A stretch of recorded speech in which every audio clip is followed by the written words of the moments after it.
జనాభా తగ్గాల అంటే మొన్నటి వరకు తగ్గాలనే వారే ఎక్కువ ఉన్నారు. ఎందుకంటే జనాభా తగ్గడం వల్ల కలిగే ప్రయోజనాలను వివరించేవారు.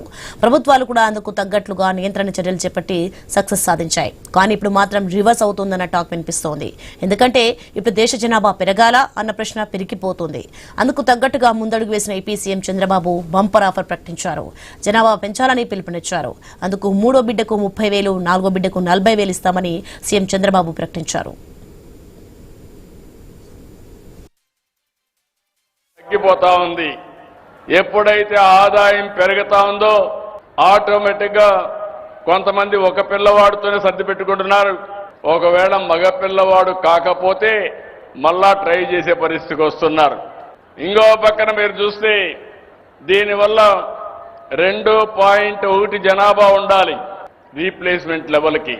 అంటే జీవిత కాలంలో ఒక దంపతులు 2.1కి జన్మనిస్తే జనాభా నియంత్రణ అంటే సమగ్రంగా జరుగుతుంది. కానీ కొన్ని దేశాల్లో జనాభా తగ్గిపోయింది. ముసలివాళ్ల సంఖ్య పెరిగింది. 3వ చైల్డ్కి 30,000 రూపాయలు పుట్టిన వెంటనే ఇస్తాం. 4వ చైల్డ్కి 40,000 రూపాయలు ఇస్తాం. ఇది కరెక్ట్ అయిన నిర్ణయం అని మిమ్మల్ని అడుగుతున్నా. మా ఆడబిడ్డలు చెప్పండి అమ్మా, మీరేమంటారు? మీరే సృష్టికర్తలు, మీరు లేకపోతే సృష్టి లేదు. అలాంటి మనందరం కూడా ఆలోచించుకోవాల్సిన అవసరం ఉంది. నేను వస్తాను. మీరు అనుకుంటున్నారు పిల్లలు భారం అని. కాదు, పిల్లలే మీకు సంపదను నిరూపించే బాధ్యత నాదని మరొక్కసారి హామీ ఇస్తున్నా. ఇక ఏపీ సీఎం చంద్రబాబు ఎందుకు బెస్ట్ ఆఫర్ ఇచ్చారు? భవిష్యత్తులో ఏం జరుగుతోంది? దేశ జనాభా పెరగడం వల్ల లాభం ఏంటి? ఎందుకు ఇంతకాలం తగ్గాలని ప్రచారం చేశారు?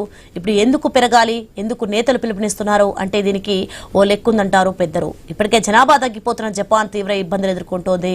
పిల్లలను కనాలంటూ ఆర్థిక సాయం ప్రకటిస్తోంది. ఇక చైనా కూడా జనాభా నియంత్రణలో కట్టుదిట్టమైన చర్యలు తీసుకుని మూల్యం చెల్లించుకుంటుంది. ఎందుకంటే ఇప్పుడు అక్కడ యూత్ కంటే సీనియర్ సిటిజన్స్ ఎక్కువ ఉన్నారు. దీంతో చైనా కూడా పిల్లలను కనాలంటూ ప్రత్యేక ఆఫర్లు ప్రకటిస్తోంది. ఇక వీటన్నింటినీ గమనించిన చంద్రబాబు జనాభా పెంచాలన్న నిర్ణయానికి వచ్చారు. అందుకే ఆఫర్లు కూడా ప్రకటిస్తున్నారు. అంటే భవిష్యత్తులో దేశం జనాభా సంక్షోభం ఎదుర్కొంటుందా? జనాభా పెంచేందుకు కేంద్రం కూడా పాలసీ ప్రకటిస్తుందా? జనాభా ఇప్పుడు ఆదాయంగా మారబోతుందా? ప్రపంచానికి యూత్ మ్యాన్ పవర్ అవసరం వచ్చిందా అన్న చర్చ సాగుతోంది.